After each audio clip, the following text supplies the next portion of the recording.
To get started, log into Twig Science and access your dashboard. Here in the navigation pane on the left, we want to go to Assess and select the Assessment Center. This will take you to your assessment dashboard, where it will list every type of assessment that you have. You can sort by things that have not started, things that are already in progress, ones that are waiting for grading, or ones that have already been graded. You can also filter by specific class name or type of assessment. To access the assessment itself, go down, select which assessment you would like to see, and you'll be given a brief snapshot here of all the directions.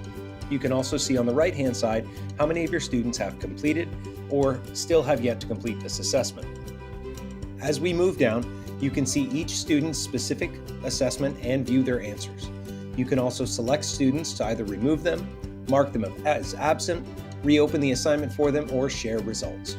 You also have an option, if you were to select students, to come up and force submit. So if there's an assessment that hasn't been completed and you want to close it, you can do that for that student. When you select View the Assessment, you will get each student's specific answers to their assessment, and you can grade them as such.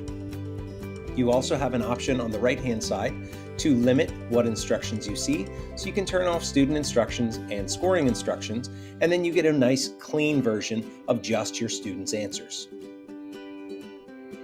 Here you can see what are correct, you can grade any open-endeds that might be needed, and you can also cycle through specific students. If you need to jump from one class to the other, you can do that here at the top. As I move to the right next to the student's name, I can then cycle through the rest of my class and view their assessments. Under the Reports page on the left, here you can get nice overviews of all of your assessments, the reports, item analysis for each specific thing. As you scroll down, you can also see live class monitoring while your students are taking an assessment. You can see the progress report and performance report of your entire class. Those are also available for specific students if we go down a little further. You also have a standards mastery for student or progress overview for standards that might help you with your rubric-based report card. If I move a little bit lower, I can also see the gradebook report or a standards-based report.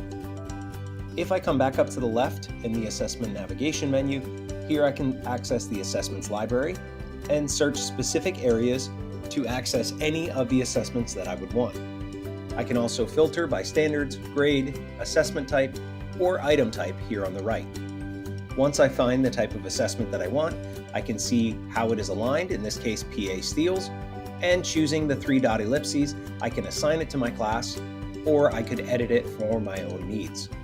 I do have the option to assign for the entire class by selecting this box next to class period, or I can assign it individually for any student. You will see all of my classes here, so I could take one assessment and assign it to all of my classes very easily. And then I need to select the date and time and a due date. If I want to end it manually, I can do that and then just close it at the end of my class. All I have left to do is select Assign in the top right-hand side, and we're good to go.